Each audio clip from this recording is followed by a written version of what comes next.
మొన్న జరిగిన white sheet, మొన్న ఫైనాన్స్ మీద, నిన్న పవర్ మీద బీఆర్ఎస్ ప్రభుత్వము ఖజానా ఖాళీ అయిందని గత సంవత్సరం నుండి అందరికి తెలిసిన విషయం ఇది. ఎందుకంటే సరి అయిన సమయంలో ప్రభుత్వ ఉద్యోగులకు జీతాలు ఇచ్చే పరిస్థితి లేదని కాంగ్రెస్ కూడా తెలుసు. సీనియర్ నాయకులు చాలా మంది ఉన్నారు దాంట్లో. ముఖ్యంగా ఈ ఛార్జ్ షీట్ ఉద్దేశం ఏంటిది అంటే, మీరు ఇచ్చిన 6 గ్యారంటీలు 2 అమలు చేసినా అని చెప్తా ఉన్నారు. ఏదైతే మహాలక్ష్మి స్కీమ్ ఉందో, మీరు మహిళలకు ఉచిత బస్సు ప్రవేశపెట్టిండ్రు. దాంట్లో 500 రూపాయలకు గ్యాస్ సిలిండర్ ఇస్తాను కూడా చేర్చబడ్డది. దాంతో పాటు 2500 రూపాయలు ప్రతి మహిళకు మీరు పెన్షన్ ఇస్తాను కూడా చెప్పిండ్రు. అయితే ఇది మహాలక్ష్మి స్కీమ్ మీరు పూర్తిగా అమలు చేయనట్లే. ఇక ఏదైతే రాజీవ్ ఆరోగ్యశ్రీ స్కీమ్, ఏదైతే హెల్త్ స్కీమ్ ఉందో, దాంట్లో కేంద్ర ప్రభుత్వ వాటా ఎక్కువ శాతం ఉన్నా కానీ నరేంద్ర మోడీ గారి ఫోటో పెట్టకపోవడం అనేది మేము భారతీయ జనతా పార్టీ ఆబ్జెక్ట్ చేస్తా ఉన్నాం. అది ఎట్లా ఉందంటే, ఒక సినిమా వాల్ పోస్టర్ మాదిరి సీఎం రేవంత్ రెడ్డి గారి ఫోటో ఉండడం, నరేంద్ర మోడీ గారి ఫోటో లేకపోవడము, దాన్ని భవిష్యత్తులో మీరు చేర్చాలని మేము డిమాండ్ చేస్తా ఉన్నాం. దాంతో పాటు మరి మీరు 100 రోజులు ఆల్రెడీ 15 రోజులు గడిచిపోయింది అనుకుంటా.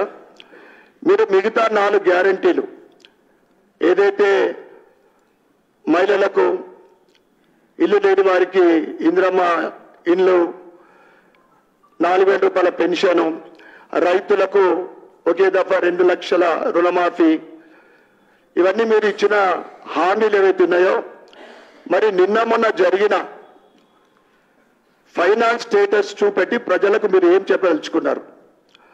తప్పకుండా ఆ స్కీములు మీరు చెప్పిన సమయంలో అమలు చేయాలని మేము డిమాండ్ చేస్తూ ఉన్నాం. ఇంకొక విషయం ఏంటంటే, అక్బరుద్దీన్ ఓవైసీ గారు సమయం చిక్కినప్పుడల్లా, అవకాశం దొరికినప్పుడల్లా భారతీయ జనతా పార్టీ పైన అక్కచ్చు కక్కుతా ఉన్నాడు. ఏబీవీపీ అని, ఆర్ఎస్ఎస్ అని, ఆదాని అని. మేము ఎక్కడ కూడా బీజేపీ, ఎంఐఎం, బీఆర్ఎస్ పార్టీ అని, ఇవన్నీ కూడా ఫ్రెండ్లీ పార్టీ అని కాంగ్రెస్ పార్టీ చేసిన దుష్ప్రచారం. ఏదైతే ఆయన ముస్లింల గురించి, మైనార్టీల గురించి మాట్లాడిన కేవలము ఎంఐఎం మతతత్వ పార్టీ అని నిన్న పూర్తిగా తేలపడ్డది.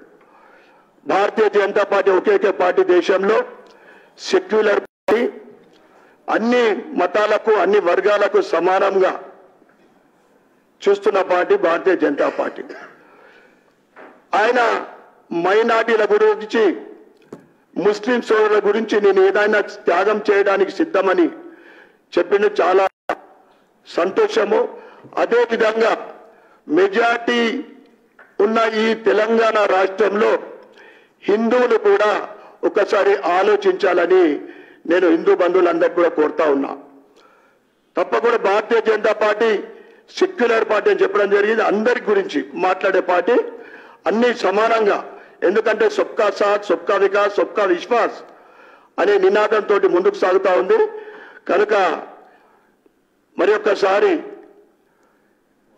ఈ 6 గ్యారంటీలు తప్పకుండా అమలు చేయాలని మేము డిమాండ్ చేస్తా ఉన్నాం. ఈ వీడియో మీకు నచ్చినట్టయితే లైక్ చేయండి, 10 మందికి షేర్ చేయండి. అలాగే కామెంట్ల రూపంలో మీ అభిప్రాయాలను మాతో పంచుకోండి. Nationalist hub group of channels ను సబ్స్క్రైబ్ చేసుకుని తెలుగునాట జాతీయవాద జర్నలిజాన్ని ప్రోత్సహించండి. ఈ వీడియో కింద ఉన్న బెల్ ఐకాన్ పై క్లిక్ చేయడం మర్చిపోవద్దు.